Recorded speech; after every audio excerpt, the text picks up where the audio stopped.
کشمیریت کو تقسیم نہیں کیا جا سکتا۔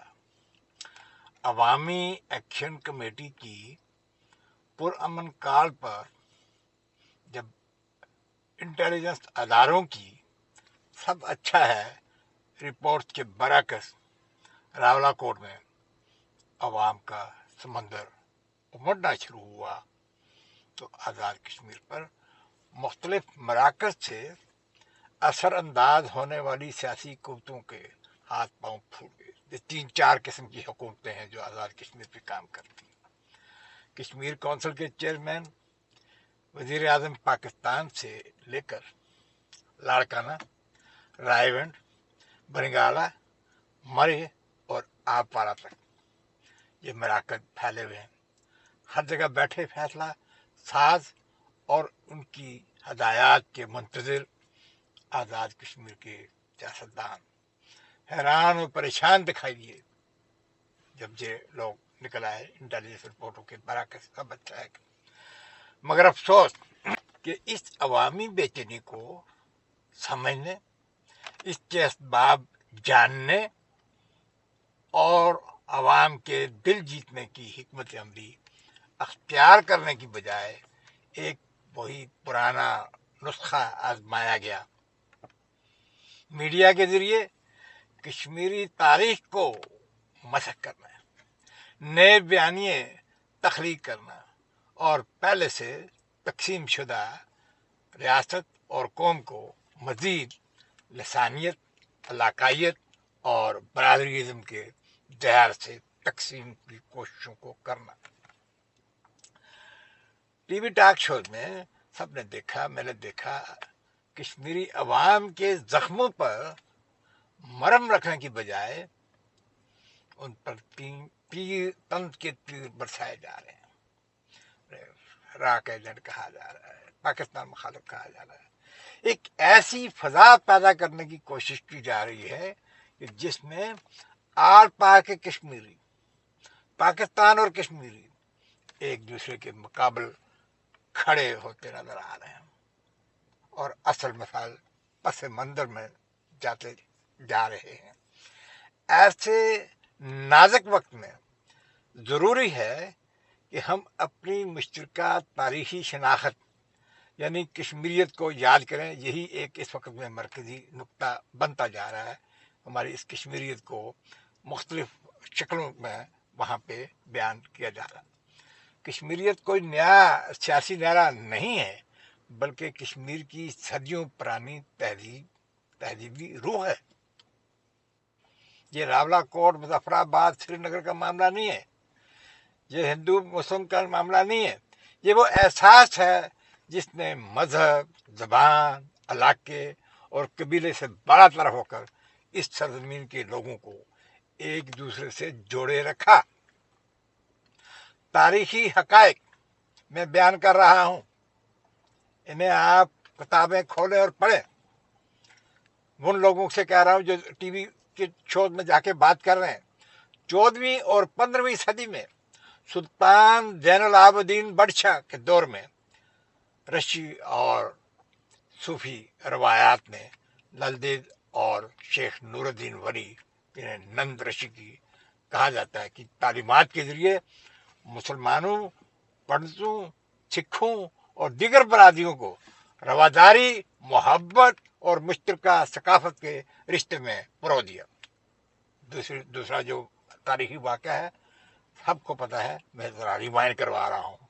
1930 کی دہائی میں ڈوگرا حکمرانی کے خلاف جدوجہد کے دوران ایک نئی علاقائی سیاسی شناخت ابھری۔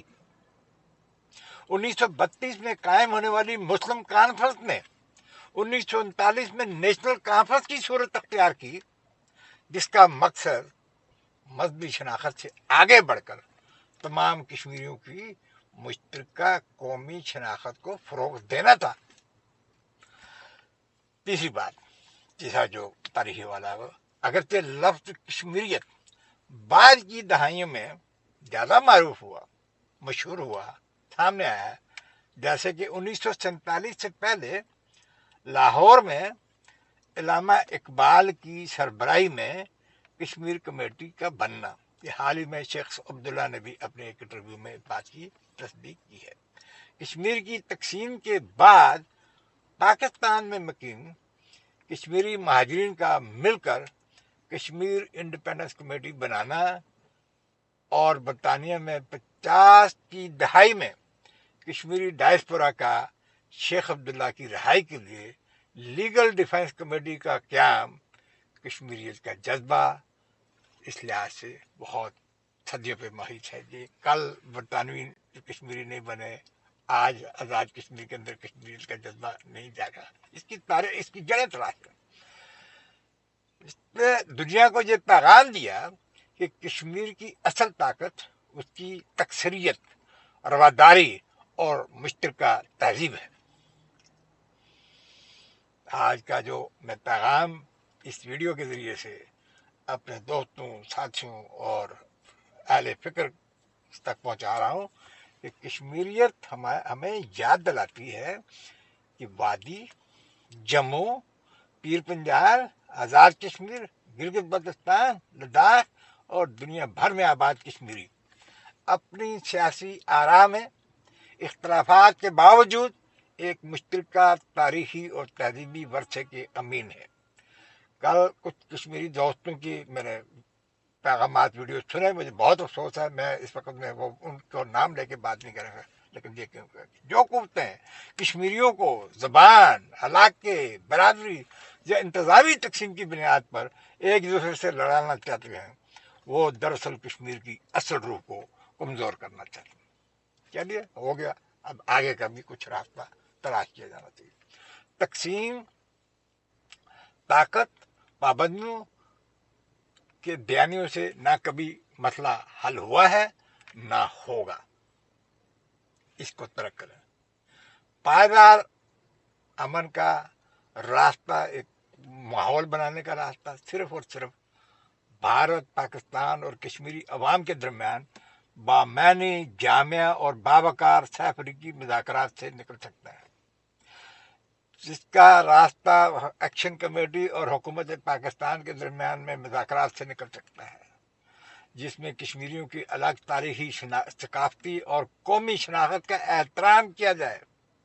انڈیا بھی کرے، پاکستان بھی کرے، پاکستانی بھی کریں اور ہندوستانی بھی کریں۔ کشمیر کی سرزمین نے ہمیشہ نفرت کے مقابلے میں محبت، تقسیم کے مقابلے میں اتحاد اور جبر کے مقابلے میں انسانی وقار کا پیغام دیا ہے، اور آج بھی دے رہے ہیں۔ ابھی میں تھوڑی دیر پہلے سردار امان کا ایک بیان سن رہا تھا، جو اس وقت بھی مصیبت میں وہاں پہ کھڑا ہو کے آپ کو محبت و پیار کا پیغام دے رہا ہے۔ آئیے اختلافات کو تقسیم کا نہیں بلکہ مکالمے کا ذریعہ بنائیں، کیونکہ کشمیریت کسی ایک علاقے، جماعت یا خاندان کی نہیں بلکہ پوری کشمیری قوم کی مشترکہ میراث ہے۔ میں آپ سب سے ہاتھ جوڑ کے اپیل کر رہا ہوں کہ اپنے جذبات پہ کنٹرول کیجیے، اور جو اس وقت میں آزاد کشمیر کے اندر ایک صورتحال پیدا ہوئی ہے، اس کو اچھے طریقے سے اس کو انجام تک پہنچانے کی کوشش کیجیے۔ اللہ حافظ۔